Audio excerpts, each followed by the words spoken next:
Hi guys, so we are at page 243 and we are still at of course the best anatomy book for all therapists out there, in my opinion, and also for anatomy for people who wants to know muscles and how it works really, so that they know how to work their own muscles and how to really improve and make these balanced muscle balance, or I should say these imbalanced muscle to be balanced. Okay, we're still at a cervical spine here, and we are presenting the posterior view here and anterior view.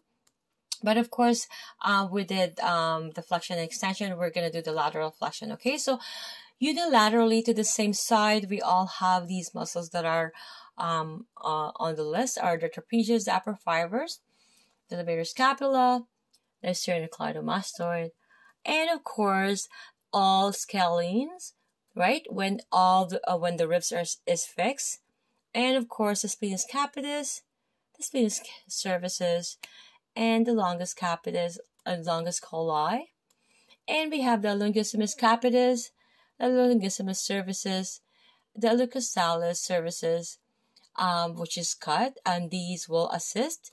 And of course, the oblique capitis superior, which is, of course, again cut in this manner, and the transversary. Okay, so if you can see that view there in the anterior view, guys.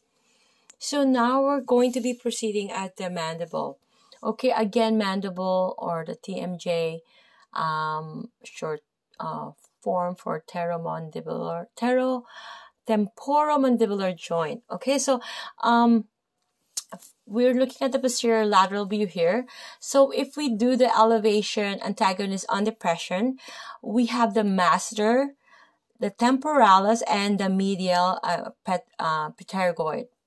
Okay, so that's what the muscles that are working together when it does elevation.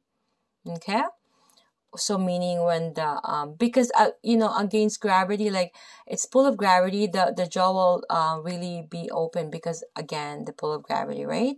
It will naturally be open, so it takes that muscle to close it. It takes more effort to close the jaw than leaving it open, because of the fact that of the gravity.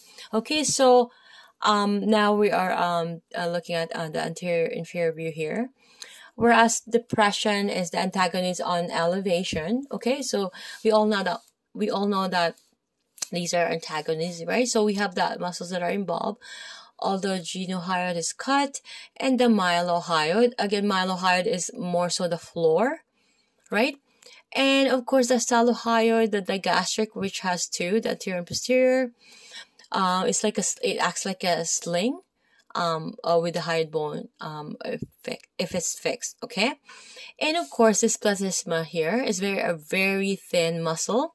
It assists because this very thin muscle, again because of the gravity, it doesn't take much effort or force to actually depress the jaw or the mandible, just because of the gravity. Again, is stressing that out. Okay, so looking at the image here, we have the protraction, which is an antagonist on retraction.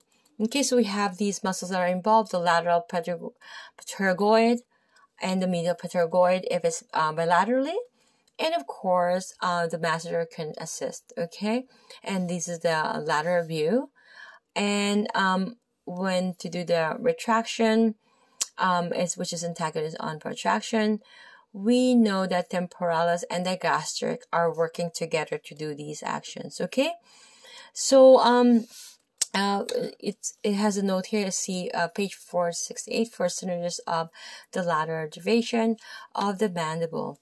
See you guys on the next video at page 244.